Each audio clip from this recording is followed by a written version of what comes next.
অমুক কাফের, তমুক কাফের, মিলাদ পড়ে নাই সে কাফের, অমুকে কথা বলছে সে কাফের। উনি মানে কুফুরির এজেন্সি নিয়ে বসে আছেন বাংলাদেশে। কিছু আমাদের বন্ধুরা আছে কুফুরির এজেন্সি নিয়ে ওনারা ব্যবসা করেন। 2 দশকেরও বেশি, প্রায় 3 দশক মিডিয়ায় কাজ করি, একটা দিনও তো কারো নাম ধরে সমালোচনা করিনি, আজও করি নেই। অথচ কত আমার বন্ধুরা আছেন নাম নিয়ে একেবারে কত রকমের ফতোয়া দেন, যেন উনি কেবল মুসলিম পৃথিবীতে, ঈমান শুধু ওনারে আছে। আসলে আরেকজনকে কাফের বলে কারা? যার ভিতরে কুফরি থাকতে পারে। একজন মুমিনকে যারা কাফের বলে তার নিজের ব্যাপারে সন্দেহ আছে। নবীজি বলেছেন, ইল্লা বা আবেহা আহাদুহুমা মান ক্বালা লিআখিহিল মুসলিম ইয়া কাফের, যে ব্যক্তি বলবে তার মুসলমান ভাইকে কাফের, তাহলে বুঝতে হবে যদি ওই মুসলিমটা কাফের না হয়, যে বলেছে তার ভিতরে কুফরি আছে। আমি সর্বস্তরের বাংলাদেশের ধর্মীয় রাজনীতি করেন বা জাগতিক রাজনীতি করেন বা ধর্মীয় কোনো ব্যক্তি, অনেক অনেক কথা আছে। হয়তো যেমন আমি একটা এই শতাব্দীর একটা বৈশিষ্ট্য বোঝাবার জন্য 2-একটা এক্সাম্পল দিয়েছি। এক্সাম্পলের উদ্দেশ্য হলো একটা জিনিস ক্লিয়ার করা। আব্রাহাম লিঙ্কনের গণতন্ত্র 2024 পরবর্তী বাংলাদেশে পৃথিবীতে থাকবে না। বললাম আব্রাহাম লিঙ্কনের গণতন্ত্র থাকবে না বাংলাদেশে, থাকবে না মুসলিম বিশ্বে, আরও বেশি তো নাই, কবে থেকে নাই। তো এখন কি আসবে? এখন আসবে খিলাফাতুন আলা মিনহাজিন নবুয়া, নবুয়ত স্টাইলের শাসন পদ্ধতি। মিনহাজ মানে এটা রাজপথ, নবুয়ত মানে তো নবীগণ, নবীগণের, এটা নবীজির হাদিস, মুস্তাদে আহমদের এবং নাসিরুদ্দিন আলবানীর সহিহ হাদিস সিরিজের হাদিস, খেলাফা আলা মিনহাজিন নবুয়া। পৃথিবীতে নবুয়ত স্টাইলের খেলাফত শুরু হবে, অলরেডি এটা শুরু হয়েছে, শিশু খেলাফার জন্ম হয়ে গেছে। তো সেটা আসে কিভাবে? সেটা কোনো নির্বাচন করে আসে না, সেটা আল্লাহ তাআলা মনোনয়ন করেন, মনোনীত করেন। যেমন হযরত ইমাম মাহদিকে আল্লাহ মনোনীত করবেন, সেটা আমরা ভোট দিয়ে তাকে মাহদি বানাতে পারবো না। উনি আল্লাহর মনোনীত হয়ে তিনি ইমাম মাহদি হবেন। আচ্ছা, হযরত ঈসা আলাইহিস সালাম আসবেন, প্রায় 45 বছর বিশ্ব শাসন করবেন। ওনাকে কে ভোট দেবে? কেউ দেবে না, দেওয়ার কোনো প্রয়োজন নেই। উনি সরাসরি ফেরেশতার কাঁধে ভর করে সিরিয়ার যে সাদা মিনারাওয়ালা মসজিদ সেখানে নামবেন। ইমাম মাহদি বলবেন আপনি সালাত পড়ান। উনি বললেন না, এটা তোমরা এই উম্মতের বৈশিষ্ট্য হলো তোমরা একে অপরের ইমাম হও, আপনি ইমামত করেন। তিনি ইমামত করবেন, পরে ইমাম মাহদির পক্ষ থেকে তাকে খেলাফত বুঝিয়ে দেওয়া হবে, তিনি খলিফা। বাস মনোনয়ন। আমি বলেছিলাম এইটা, যে এখন আল্লাহ তাআলা ইন্না খায়রা মান ইস্তাহজারাল কওয়িয়ুল আমিন, সূরা আল কাসাসের এই যে আয়াতটি, গতকালকে এটা বলেছিলাম, আপনাদের মনে থাকার কথা, যে যোগ্য, যে আমানতদার, দেশ তার হাতে তুলে দিলে দেশ বিক্রি করবে না, দেশের অর্থনীতি তার হাতে তুলে দিলে সে অর্থ আত্মসাৎ করবে না, দেশের কোনো দায়িত্ব দিলে সে আমানত রক্ষা করবে, তাকে বলা হয় আল আমিন, বিশ্বস্ত। দেশের স্বাধীনতা বিকাবে না, দেশের সম্পদ আত্মসাৎ করবে না, দেশের মানুষের যে ন্যায্য অধিকার এটা সে নষ্ট করবে না, তাকে বলা হয় আল আমিন। আর আল কবি হলো যোগ্য। এখন থেকে সামনে অন্তত 2090 বা আগামী পুরো 1 শতাব্দী, যতদিন মুসলিম উম্মাহ থাকবে, সিস্টেম হবে কে যোগ্য কে বিশ্বস্ত তাকে চুজ করা হবে, তোমাকে এই দায়িত্ব দেওয়া হলো। এটা যিনি সামরিক যোগ্য, সামরিকভাবে বিশ্বস্ত, দেশ বিক্রি করবেন না, নিজের জীবন সব কিছু বিলিয়ে দিয়ে দেশ রক্ষা করবেন, তিনি হলেন সামরিক খাতের যোগ্য, সামরিক খাতের বিশ্বস্ত। আচ্ছা, যিনি অর্থনীতির ক্ষেত্রে বুঝেন ভালো অর্থনীতি, আবার তিনি আমানতদার, 1 পয়সাও তিনি নষ্ট করবেন না, তিনি অর্থনীতির আল কওয়িয়ুল আমিন, যোগ্য বিশ্বস্ত, তাকে চুজ করবেন আল্লাহ তাআলা, মানুষকে দিয়ে চুজ করাবেন, তাকে ওই দায়িত্বে বসিয়ে দেওয়া হবে। যিনি শিক্ষা খাতের যোগ্য বিশ্বস্ত, তাকে শিক্ষা খাতে বসিয়ে দেওয়া হবে। আমি এই কথাটা বুঝাবার জন্য বলেছিলাম যে এখন আপনারা ভোট দেবেন, আর ভোটে চরিত্র নাই, তার কোনো আমানতদারি নেই, তার কোনো যোগ্যতা নাই, সে একটা দলীয় ব্যানার ব্যবহার করে সে ক্ষমতা আসবে, এই সিস্টেমটা নাই হয়ে গেছে। ইনশাল্লাহ এই যে কথাগুলো বলছি প্রত্যেকটা কথা সামনে প্রমাণিত পাবেন আপনারা। আমি বলার কারণে এটা হবে না, আল্লাহ এটা করবেন কোরআন থেকে, সুন্নাহ থেকে বুঝতে পাচ্ছি, সে বুঝটা আপনাদেরকে বলছি। আমি বললাম এইটা যে আল্লাহ তাআলা নবীগণকে চুজ করেছেন, শেষ জামানার খলিফাদেরকেও চুজ করবেন। নবীরাও নির্বাচনে আসেননি, আল্লাহও নির্বাচনে আসেন না, কোনো ওলিও নির্বাচিত হন না। এগুলো আল্লাহর এখতিয়ার, আল্লাহ মনোনীত করেন। সুম্মা ওরাসনাল কিতাব আল্লাযীনা ইসতাফাইনা মিন ইবাদিনা, সূরা ফাতিরের মধ্যে আল্লাহ বলছেন, আমার বান্দাদের মধ্যে আমি কোরআন তাদেরকে দিয়েছি, কোরআনে হাফেজ বানিয়েছি, কোরআনের আমলকারী বানিয়েছি। ইসতাফাইনা, যাদেরকে আমি মনোনীত করি। আল্লাহর মনোনয়ন পেলে একজন হাফেজ হতে পারে, আল্লাহর মনোনয়ন পেলেই একজন মুফাসসির হতে পারে, আল্লাহর মনোনয়ন পেলেই একজন কোরআনের ওয়ারিস হতে পারে। পৃথিবীতে এখন গণতন্ত্র, ওই যে নির্বাচন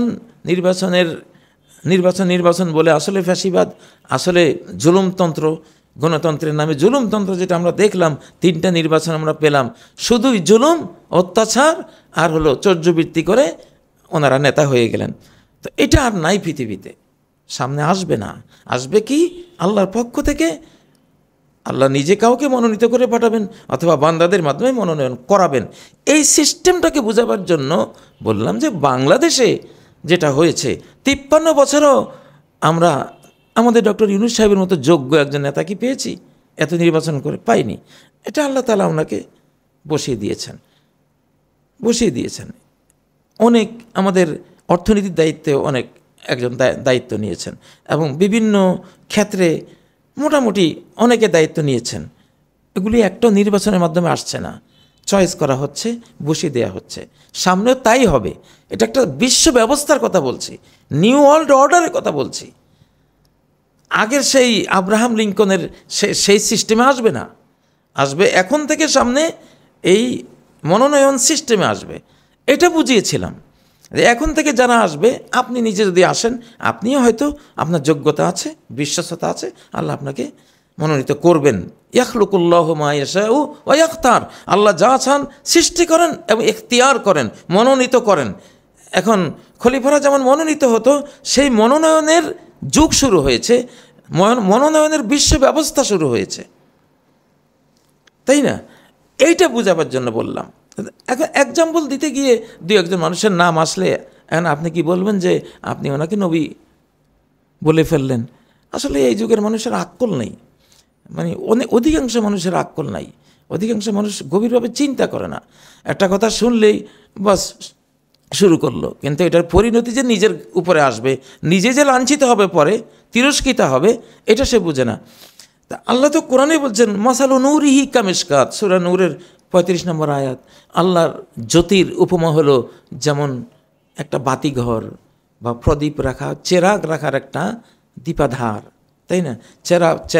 একটা প্রাচীরে ছিদ্র করে যেখানে একটা চেরাগ বসিয়ে দেওয়া হয়। আল্লাহ বলছেন আমার নূর, আল্লাহর নূরের এক্সাম্পল হলো সেই দীপাধারের মতো, সেই প্রাচীরের ওখানে যেই একটা আধার তৈরি করা হয় প্রদীপ রাখার মতো, তো আল্লাহর জ্যোতি হলো সেই দীপাধারের মতো।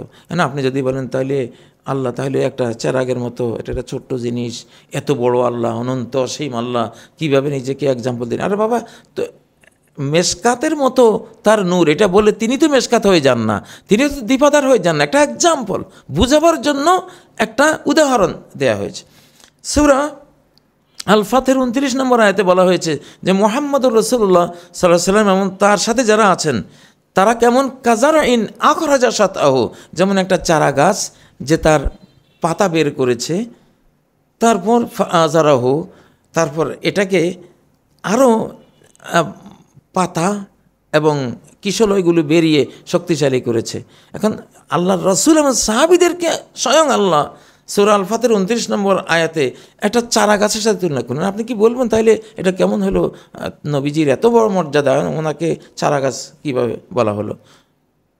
এই যে কথায় কথায় আসলে কিছু মানুষ মোটা বুদ্ধির মানুষ নিয়ে বহুত বিপদ হয়, এরাই সমাজটাকে নষ্ট করে। একটা কথা বুঝে না, নিজে বুঝে না।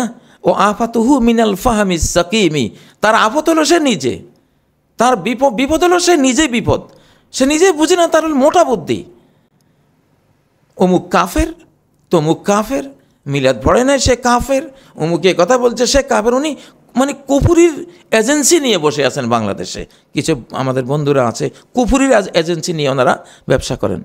তো এগুলো খুব খারাপ জিনিস। আউয়ালু বেদাআতিন ফিল ইসলামি আত-তাকফির, ইসলামের প্রথম বেদাত, প্রথম কুসংস্কার হলো এক মুসলিম আরেক মুসলিমকে কাফের বলা। সেই বেদাতটা বাংলাদেশে আমাদের কিছু বন্ধুরা খুব চর্চা করেন, খুব দুঃখ লাগে। অথচ আফাতুহু মিনাল ফাহামিস সাকিমি, তার রুগ্ন বুঝটাই তার বিপদ, সে নিজে বুঝে না। তো যাই হোক, এখন কথা হলো বাংলাদেশকে এই যে কাদা ছড়াছড়ির পরিবেশ, পিছন থেকে বুদ্ধি দিচ্ছে কেউ, ইবলিস আর ইবলিসের জিন সহযোগীরা আর মানুষ সহযোগীরা বুদ্ধি দিয়ে লাগিয়ে দিচ্ছে কাদা ছড়াছড়ি।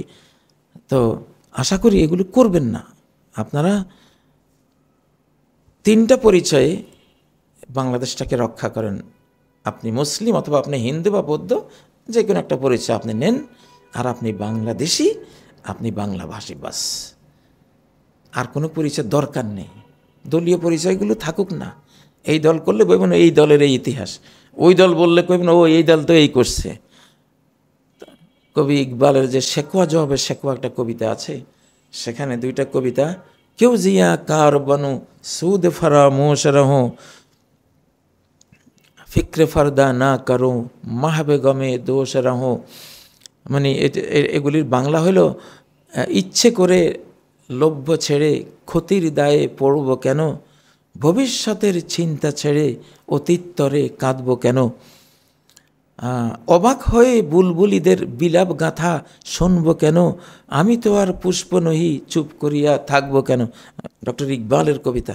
এর যে লভ্য ছেড়ে ইচ্ছে করে ক্ষতির দায়ে পড়ব কেন, ভবিষ্যতের চিন্তা ছেড়ে অতীত তরে কাঁদব কেন। অতীত নিয়ে এত কাঁদা চড়াচড়ি তো এখন সময় না ভাই।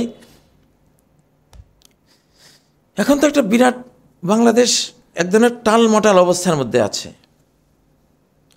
দয়া করে বিভেদের কথাগুলো কেউ বলবেন না। আপনার একজন ভাই একটা কথা বললে বা তার একটা দোষ থাকলে আপনি টেলিফোনে কথা বলেন। আপনি মিডিয়ায় এসে একেবারে তার ব্যাপারে একটা মন্তব্য করে দিলেন, একটা দলের ব্যাপারে একটা মন্তব্য করে দিলেন। দল একটা তো ফ্যাসিবাদী, তারা তো গেছে, তারা যাবেই, তারা যাক। আমি যদি অন্যায় করতাম আমিও যেতাম, আপনি অন্যায় করলে আপনি যেতে পারেন, যে গেছে সে যাক। কিন্তু বাকি যারা আছে তাদের তো ঐক্যবদ্ধ থাকতে হবে। আর যে গেছে তার ব্যক্তিরা তো আর সবাই যাওয়ার কথা না। ব্যক্তিরা যারা নির্দোষ, জাতি তাদেরকে দুই মাসে নেবেই, সেটা একটু সবর করতে হবে। নবী সাল্লাল্লাহু আলাইহি সাল্লাম তো আমাদেরকে দেশ পরিচালনার আদর্শ শিখিয়ে গেছেন। তো সেই আদর্শে তো মক্কা বিজয়ের দিন সবাইকে ক্ষমা করে দিয়েছেন। 2-4 জন অপরাধী যারা ছিল তাদের বিচার করেছেন। এখন ন্যায় বিচারের হাতে যারা ফ্যাসিবাদী ছিল তাদের ছেড়ে দেন, আর বাকিরা আপনারা ঐক্যবদ্ধ থাকেন। কিন্তু আপনারা যদি এভাবে কাদা ছড়াছড়ি, দোষ চর্চা, একে অপরের বিরুদ্ধে এভাবে আক্রমণ শুরু করেন, তাহলে এই সুযোগটা কেমন হবে? 2 হরিণে, শিংওয়ালা 2 হরিণ দেখেন না ন্যাশনাল জিওগ্রাফিতে, কী লড়াই লাগিয়েছে। ফাঁকে দিয়ে এক চিতাবাঘ এসে একটাকে নিয়ে গেছে। ওরা তো দুজনে ক্লান্ত, নিজেরা মারামারি করে ক্লান্ত, এখন আর চিতাবাঘকে ট্যাকেল দেবে কীভাবে, তুলে নিয়ে গেছে। তো এমনটাই তো ইতিহাসে হয়েছে অতীতে। আল্লাহ তাআলা আমাদের দেশকে রক্ষা করুন। আমাদের এখন ঐক্যবদ্ধ বাংলাদেশ দরকার। সীসা ডালা প্রাচীর। পাকিস্তান যে তাদের প্রোগ্রামের নাম দিয়েছে বুনিয়ানুম মারসুস, সূরা আস-সাফের 4 নম্বর আয়াত, ইন্নাল্লাহা ইউহিব্বুল্লাযীনা ইউকাতিলুনা ফী সাবিলিহি সাফফান। আল্লাহ তাদেরকে ভালোবাসেন যারা তার পথে লড়াই করে, সাফফান, সারিবদ্ধভাবে। কেমন সারিবদ্ধ? কান্নাহুম বুনিয়ানুম মারসুস, যেন তারা সীসা ঢালা প্রাচীর। বুনিয়ান মানে প্রাচীর, মারসুস মানে সীসা ঢালা প্রাচীর। পাকিস্তান এটা এলহামি একটা নাম, মানে এখন কিন্তু গোটা মুসলিম বিশ্ব একটা সীসা ডালার প্রাচীর হয়ে যাবে ইনশাআল্লাহ। আমি আমার একটা এপিসোডে বলেছিলাম যে 57 মুসলিম দেশ মিলে অলরেডি একটা মুসলিম যুক্তরাষ্ট্র হয়ে আছে, জনগণ পর্যায়ে হয়ে গেছে ইনশাল্লাহ। এই জন্যই পাকিস্তান আক্রান্ত হয়েছে, তুরস্ক এগিয়ে আসছে, আজারবাইজান এগিয়ে আসছে, সৌদি আরব, তারপরে কাতার, আরব আমিরাটস, সবাই মোটামুটি আসার জন্য রেডি হচ্ছিল। তো এখন আস্তে আস্তে দেখবেন আমরা বাংলাদেশ যদি আক্রান্ত হই, সারা পৃথিবীর মুসলিম 57 দেশেই বাকি 56 দেশ হুমকি খেয়ে পড়বে বাংলাদেশে ইনশাল্লাহ, বাংলাদেশের পাশে আসে দাঁড়াবে। কারণ এটা এখন মুসলিম যুক্তরাষ্ট্র, 4,17,00,000+ বর্গ কিলোমিটারের বিশাল সাম্রাজ্যের মালিক আমরা ছোটোখাটো না। আমাদের বাংলাদেশ নিয়ে কেউ চক্রান্ত করলে 57 দেশের সমন্বিত মার তার কপালে আছে ইনশাল্লাহ, আকাশের মার তো আছেই। অতএব এই দেশ নিয়ে কেউ চক্রান্ত করবেন না। আর বন্ধুরা, যেই কর্মেই যেই পেশাতেই থাকুন না কেন, মোসাদের ফাঁদে পা দিবেন না। তারাই এখন বিভেদের বীজ বপন করতে শুরু করেছে এই দেশে। এক এক দলকে এক একভাবে টের পাচ্ছি, অবস্থা দেখে তো বুঝতেছি যে কোনখান থেকে তারা ছড়ি ঘুরেছে। ওই যে পাক ভারত যুদ্ধটা দেখবেন, ওখানে যারা পরাজিত হয়েছে, সে পরাজয়ের সেই আফসোস, সেই দুঃখ গুছাবার জন্য যে কোনো টাইমে এই দিকে তারা অলরেডি তো প্রস্তুত হয়ে বসে আছে, একটা বিশাল বিপর্যয় ঘটাবার পরিকল্পনা করে বসে আছে। এই সময় জাতির মধ্যে অনৈক্যের বীজ যারা বপন করবেন, অযথাই নিজে বুঝেন না, দোষ হলো নিজের। দোষ ভাই কার না আছে? নিজের দোষটা হলো আপনি ঠিকমতো বুঝেন নাই, আপনি না বুঝে আমার সমালোচনা করলেন, বা আমি না বুঝে আপনার সমালোচনা করলাম। এটা তো ঠিক না, এগুলো ঠিক না। সমালোচনা আমার জীবনে আজকে কত 2 দশকেরও বেশি, প্রায় 3 দশক মিডিয়ায় কাজ করি, একটা দিনও তো কারো নাম ধরে সমালোচনা করিনি, আজও করি নেই। অথচ কত আমার বন্ধুরা আছেন নাম নিয়ে একেবারে কত রকমের ফতোয়া দেন, যেন উনি কেবল মুসলিম পৃথিবীতে, ঈমান শুধু ওনারই আছে। আসলে আরেকজনকে কাফের বলে কারা? যার ভিতরে কুফরি থাকতে পারে। একজন মুমিনকে যারা কাফের বলে, তার নিজের ব্যাপারে সন্দেহ আছে। নবীজি বলেছেন, ইল্লা বা আবেহা আহাদুহুমা মান ক্বালা লিআখিহিল মুসলিম ইয়া কাফের, যে ব্যক্তি বলবে তার মুসলমান ভাইকে কাফের, তাহলে বুঝতে হবে যদি ওই মুসলিমটা কাফের না হয়, তা যে বলেছে তার ভিতরে কুফরি আছে, সে নিজে ওই ডিজিজে আক্রান্ত, ওই রোগে আক্রান্ত। এই জন্য সে আরেকজনকে নিজের আয়নায় বিচার করে। তো এমনটা করা ঠিক না। আর অতীতের এই কাদা ছোঁড়াছড়িগুলি বাদ দেন, সামনের মহাবিপর্যয় সামনে কিভাবে ঠেকাবেন এটা চিন্তা করেন। ইনশাআল্লাহ আল্লাহ তাআলা তাহলে রক্ষা করবেন। অযথাই কাদা ছোঁড়াছড়ি থেকে বেরিয়ে আসেন। সুবহানাকাল্লাহুম্মা ওয়া বিহামদিক, আশহাদু আল্লা ইলাহা ইল্লা আনতা আস্তাগফিরুকা ওয়া আতুবু ইলাইক। আসসালামু আলাইকুম ওয়া রাহমাতুল্লাহি ওয়া বারাকাতুহু।